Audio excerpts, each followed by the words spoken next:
It was 1986 in a quiet district of Sapporo.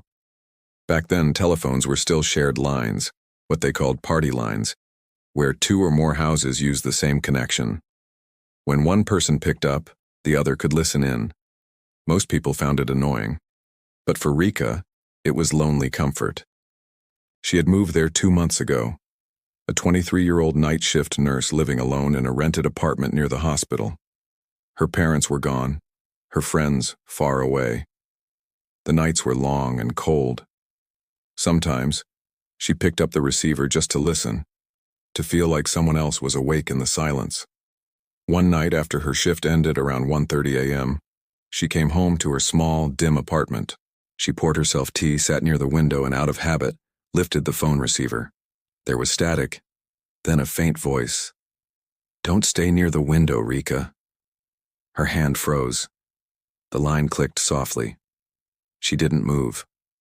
"Who is this?" she asked. "You can hear me," the voice said.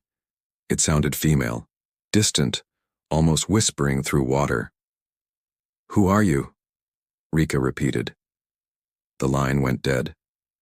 The next morning, she told her coworker about it, laughing nervously, pretending it was a prank. But her coworker frowned. "You're on line 47B, right?" "Yes, why?" "That line's been dead for years. The house that shared it was abandoned after a fire." Rika tried to shrug it off.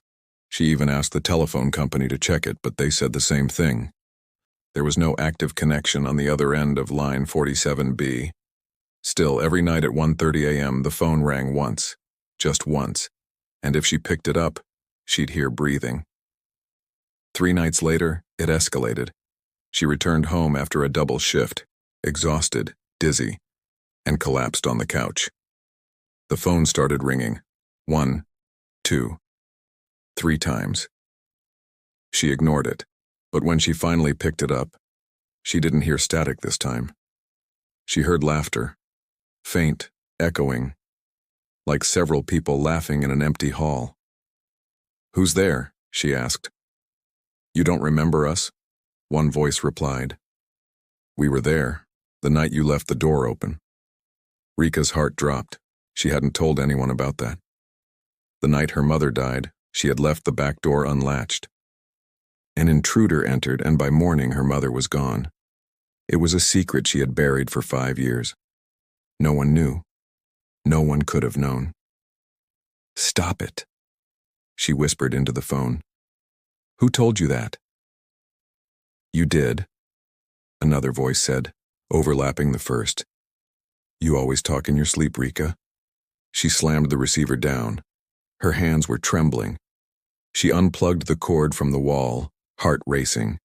And for the first time since moving there, she didn't sleep at all. By the 5th night, she was losing her mind. She avoided the phone completely, but still, she could hear it ringing inside her dreams. Sometimes she'd wake up and find the receiver dangling, swinging slowly. She started to think she was the one calling them. It all came to a head on Friday, February 14th. Snow fell all night, blanketing the city in silence. Around 1:30 a.m., the phone began to ring again, only once. But this time, even though the line was unplugged, the ringing didn't stop. It grew louder, shriller, until the sound filled the entire apartment like screaming metal. Rika finally snatched the receiver, shouting, "What do you want from me?" The voices answered together, dozens of them whispering in unison, "We want you to remember." Then came a click, a single sound, and then silence. The next morning, Rika's neighbor, Mrs. Fujimoto, came to check on her. The door was unlocked, the phone was on the floor off the hook, and the walls were covered with writing, hundreds of small words scratched into the paint, circling the apartment like spirals. All of them said the same thing. "I'm sorry, Mother. I left the door open." Rika was never found.